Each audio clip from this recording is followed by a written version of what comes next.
O, hair clip naman po ngayon yung ating gagawin. Ano po? Ito po yung ating materials. Clip po. Lalagyan po natin ito ng dekorasyon. Kaya meron po tayong ribbon. Ito po yung natira ko po noong mga una kong project. Ito po ay ribbon na ginawang rose. At ito po yung net. Spandex po ito. Ang binili ko po yung Yarina. Yung meron na pong garter sa loob. Ano po? Para madali pong gawin.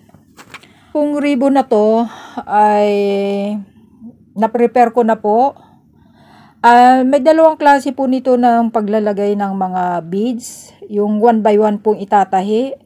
O saka po yung tutuhugin nyo muna po yung inyong mga beads sa gamit po kayo ng nylon. Tapos itatahin ninyo po ng tulad ng ginawa ko. Ano po. Pero pipili din pong 1 by 1, ano po, na itatahin niyo yung beads. Kasi may butas po yung ating beads, ano po. So, depende na po sa inyo kung gaano kalaki yung gagawin ninyong ribbon na ikakabit sa inyong hair clip. At meron din po tayong additional na ribbon. Ibabalot natin dyan sa top. Babalutin natin para maging maganda bago natin ikakabit itong ating ribbon. So, let's do it po. So, ito po, bago tayo maglagay ng ribbon, gagawin natin dito, tatanggalin natin ito. Ito po. Tatanggalin natin to. Yan. So, pag natanggal na natin to, lalagay natin yung ribbon. Bago tayo dekorasyon natin, lagyan muna natin ng ribbon. Ano po? Balutin muna natin yung ating hair clip. Ano po? Pipili tayong gumamit ng glue. Pipili tayong gumamit ng sinulid. Ano po? Ayan. So, ganito muna po yung gagawin natin. Babalutin natin yung yung ating hair clip ng ribbon. So, medyo pagka ganito po yung gagamitin ninyo, medyo malapad po ng konti, ano po. Tapos, isusuot natin dito sa ilalim.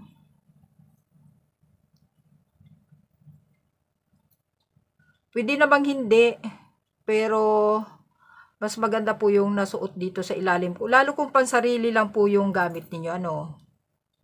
Kung sarili lang nyo yung gamit. Pero pag binta po, nasa sa inyo po kung anong gusto nyong gawin. Ano po, pipili nyong tipid lang yung ribbon, ano po. Pipili namang hindi.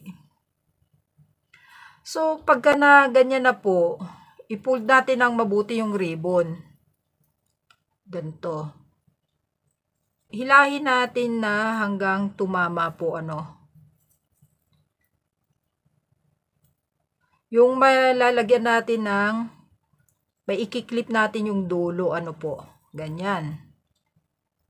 Para wala po tayong makitang metal doon sa top, ano po. Ayan, nakikita nyo po ba? Para wag lang tayong makakita ng metal doon. Yan. So, habang babalutin ninyo yan, napupul po natin pabalik yung ating ribbon doon. Tapos, tiyagain ninyo ito na makapasok yung, mapailalim yung dugtong, ano po. Ganyan. So, ibabalot natin yan.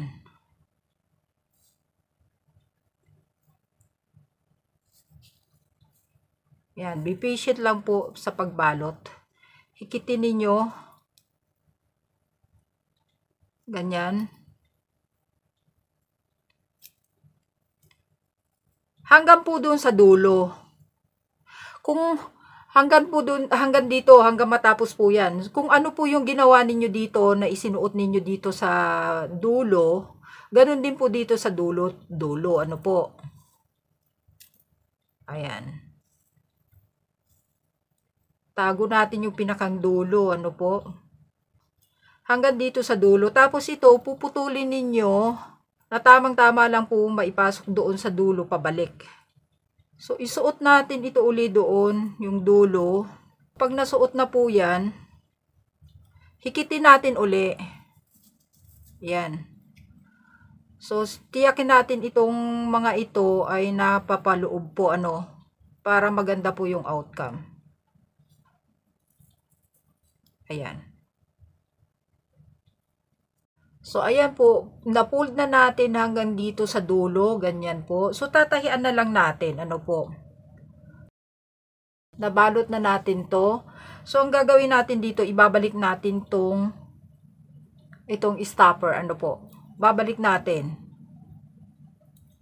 Sikapin lang natin na mabalik natin ng maayos, So, ayan po, nabalik na natin yung stopper. Ayan. So, nabalot na natin yan. Magkakabit na po tayo ng ribbon. Po. So, depende po sa inyo kung anong design yung gusto niyo. Sa akin, ribbon po na ganito.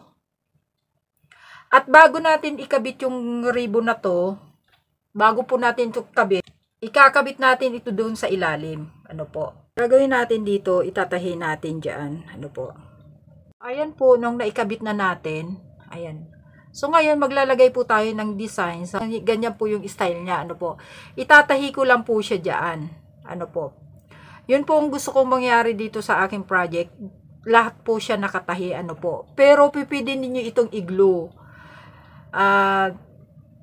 The easiest way po yung i-glue ninyo, pero madali po siyang matanggal. So, ngayon, ang gusto ko pong mangyari nito ay medyo matibay po siya ng konti. So, itatahi natin siya. Po.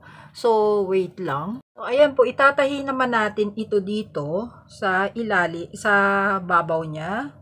So, itatahi lang natin ito dito. Siguraduhin ninyong wag naman ninyo itong maitahi dito. Po, baka naman hindi na ninyo mailagay yung buhok ninyo dito sa ilalim. So, yun lang po yung itatahi natin doon, po, sa babaw. Ayan. So, ayan po, ensure po ninyo na wag po itong matahi, po, itong pangkabit natin sa ating buhok, po. So, ito lang po yung ating ikakabit, po. Ayan. Ayan po yung ating hair clip. Na ito po ay yan, ipapasok natin yung buhok natin dito pagkatapos natin ma-clip yung ating hair clip. So, ayan po yung ating trabaho nang natapos. Yung po bulaklak sa ilalim, ito po sa ibabaw na to, itong rose na to, po ninyo, panoorin na lang po ninyo yung aking the rest ng aking video at meron din po akong itinuro nito kung paano po magawa nitong bulaklak, po. Ang gagawin ko naman po dito sa isa na to ay paganyan lang po yung ribbon niya. Po, pababa lang, ganyan. Tapos itong tatlong bulaklak po ilalagay natin dun sa babaw. Po. So, yan po yung gagawin na. Hindi na natin gagawin yung bulaklak. Gagawin bulaklak ito. Kundi pababa lang po. Tapos ito, lalagay natin sa babaw. So, let's do it po. Ito naman po yung ayos ng isa, po. Sinaring ko lang po yung ribbon na yan. Hindi ko na po siya ginawang bulaklak kasi tatlo na po yung bulaklak na ilinagay ko doon sa pinakantaas niya. Po. Ayan. Iyan po yung isang design niya. Po. Ayan. Hair clip din po yung kaninang ginawa natin. Bali dalawa. Po. So, ayan. Po. Ganyan po yung design nito. Sharing lang po itong ginawa ko dito. Sharing tapos linagyan ng bulaklak. So, ito na po yung ating ginawa ng natapos. Po. Ito po yung second na design po natin. Po. Sa bottom lang po yung ruffles niya. Po. Shiniring ko lang po yung ating ribbon dito. Po. And linagyan ko po ng 3 flowers. Po. Ganyan po yung ating simple design. Po. Ito po ay bulaklak naman po. Ginawa ko po yung bulaklak. Isang bulaklak lang po siya na malaki. Ganyan. Ito po yung bulaklak na ginawa ko na isa. Ito po yung isang design. Ito yung una pong design natin. Ito yung unang design na ginawa ko. So, dalawa po yung nagawa natin. Ayan. At both na hair clip po siya. Ito po ay personalized po na hair clip. Ano po? Yan lamang po yung ating project ngayong gabi at maraming salamat po sa inyong pagsama. Magandang gabi po sa inyong lahat.